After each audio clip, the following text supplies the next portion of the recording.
এই বয়স্ক মাটার কেউ নাই এই পৃথিবীতে। ওনার ছেলে সন্তান হাজবেন্ড কেউ নাই। কি বলে আপনারা একটু শুনেন। আমার কেউ নাই আঙ্কেল একা। আমার ভাই বোন সব গেছে। ভাই বোন তো দুনিয়া আছে।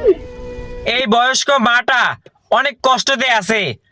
এই পৃথিবীতে ওনার কেউ নাই, ওনার ছেলে সন্তান নাই, ওনার হাজবেন্ড নাই। উনি অনেক কষ্টতে চলতেছে। একটা ভাই ওনাকে সাহায্য করছে। প্লিজ আপনারাও ওনার পাশে যায় সাহায্য করেন, আর ভিডিওটা শেয়ার করে অন্য কাউকে দেখার সুযোগ করে দিবেন, যেন দেখে তার ভালো একটা অবস্থান তৈরি হয়, তার পাশে যেন সবাই দাঁড়ায়। প্লিজ আপনারা বেশি বেশি ভিডিওটা শেয়ার করবেন। ওনাকে দেখে অনেক কষ্ট লাগলো, অনেক খারাপ লাগলো, বলার কোনো ভাষা নাই ভাই। আপনাদের কাছে এইটাই অনুরোধ, ওনার পাশে সবাই দাঁড়ান, আর ভিডিওটা শেয়ার করে অন্য কাউকে দেখার সুযোগ করে দিবেন। আর ওনার জন্য দোয়া রইল মন থেকে, আল্লাহ যেন ওনাকে সুস্থ রাখে, হেফাজতে রাখে, ভালো রাখে।